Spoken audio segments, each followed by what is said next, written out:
Secara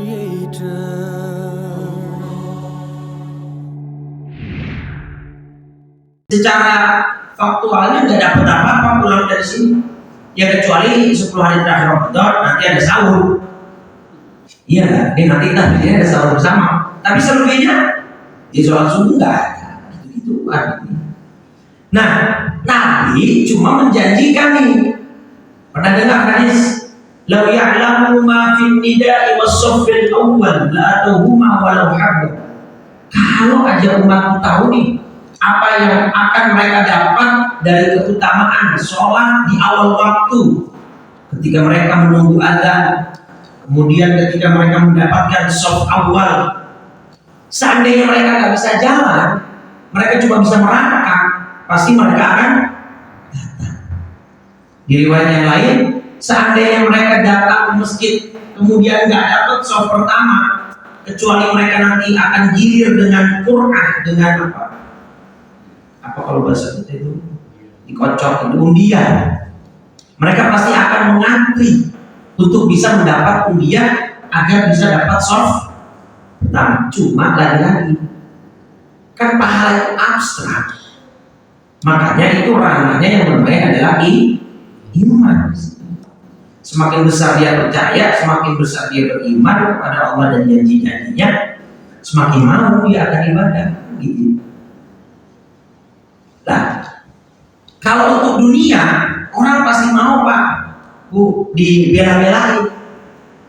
Ya, ini ada hadis soalnya di dalam Sunan At-Tirmidzi. Nabi membawakan satu hadis qudsi. Nah, ini hadis qudsi. Kalau hadis qudsi berarti apa ini definisinya? Kalau hadis qudsi itu gampangannya, Nabi kalau bahasa sekarang kan WA itu kita bisa forward message orang, Pak. Jadi orang WA apa, kita nggak ubah kalimatnya, sama kita tinggal di forward teruskan. Nah itu kira-kira Nabi begitu. Kalau hadis qudsi itu itunya dari Allah, redaksi pilihannya.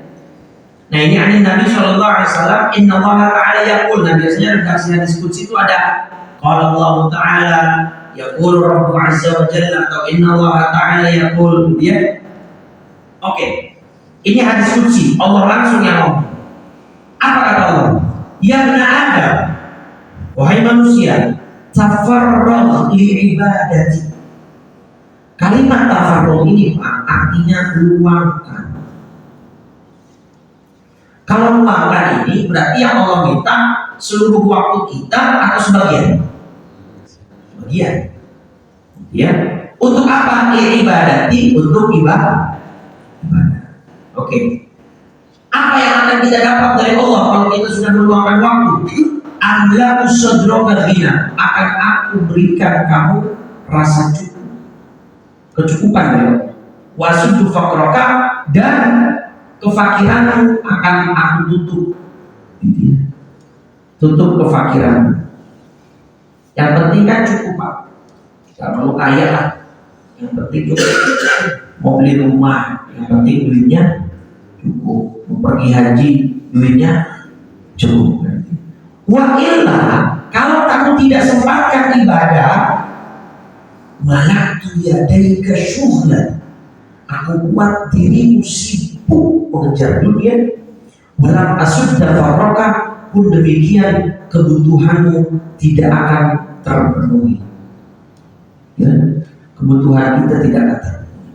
Seorang ulama Mesir bernama Syekh Mutawalli Sya'rawi memberikan ilustrasi yang begitu indah dengan hadis ini.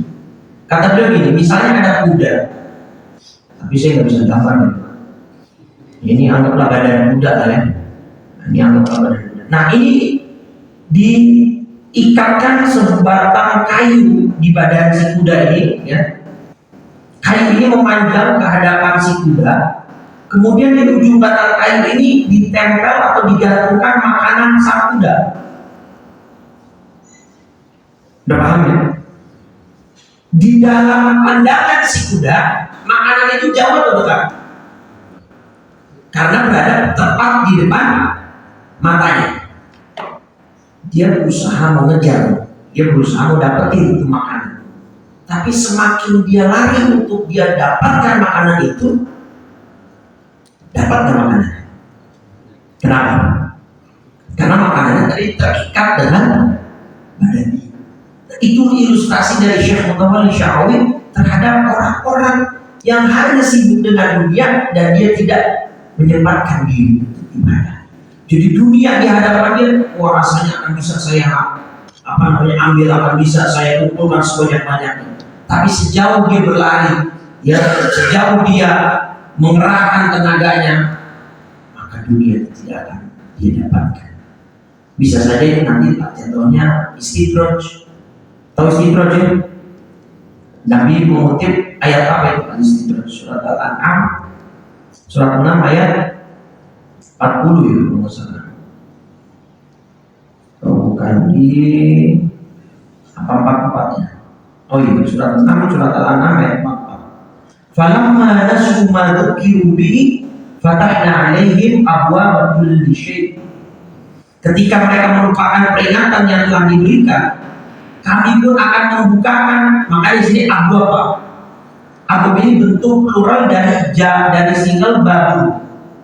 Babu itu artinya pintu. Kalau abwaab berarti kami akan bukakan semua pintu kesenangan untuk mereka. Semua, usahanya lancar, rezekinya banyak, anaknya mungkin sukses, semua diberikan oleh Allah.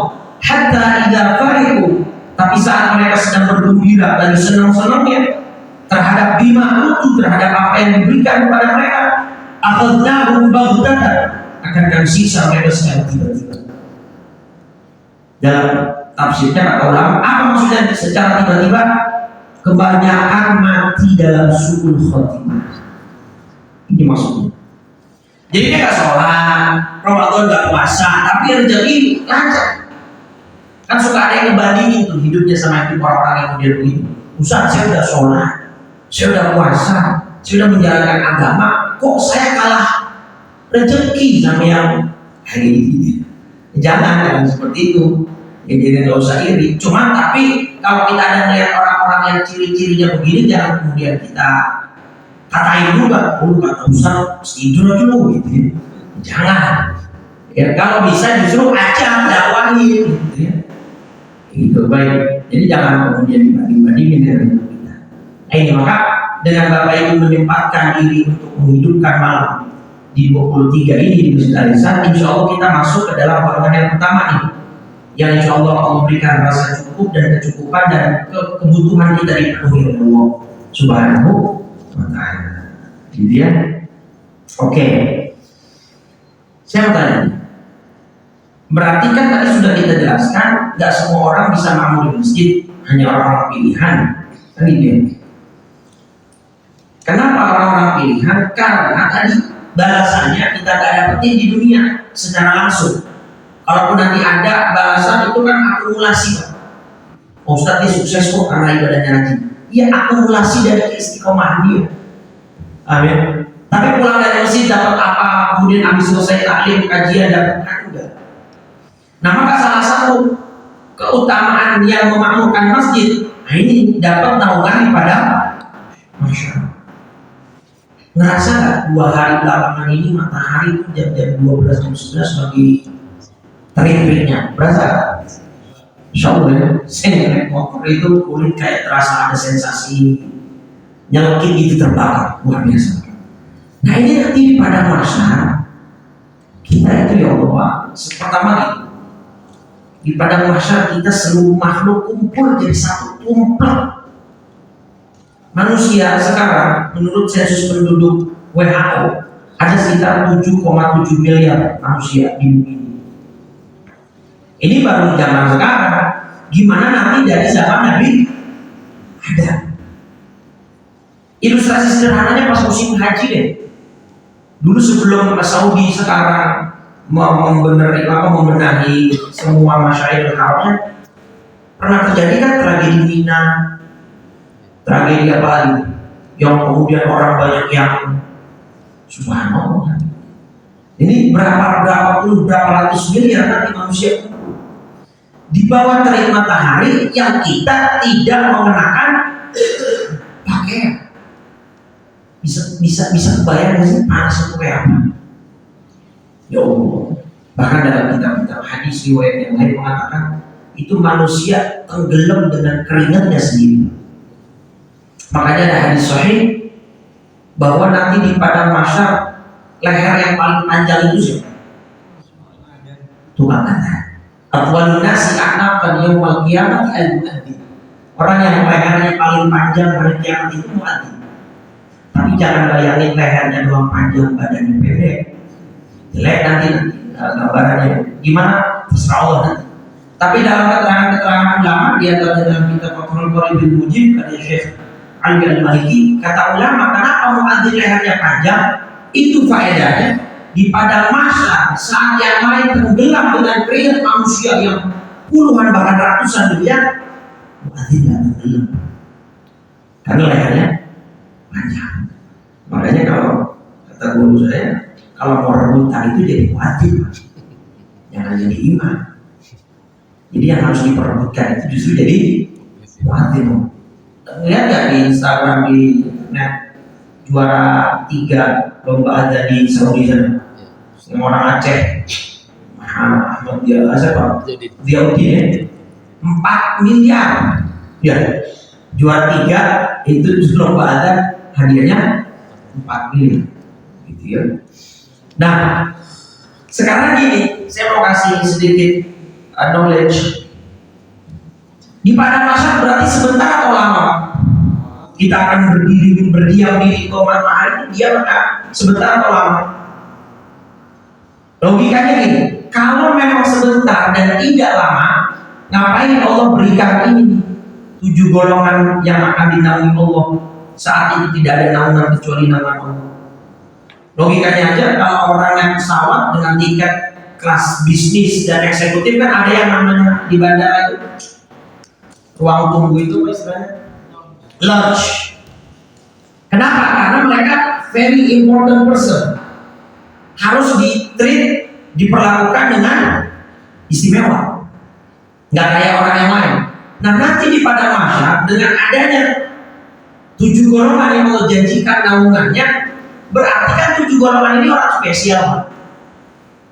Dapat ya? Dari ratusan miliar manusia, 7 golongan ini berarti manusia yang spesial. Dan di antara 7 golongan itu yang nomor 3 adalah rajulun qalbuhu mu'allaqun bil masajid. Orang yang hatinya selalu bergantung terpaut dengan Who is the creator?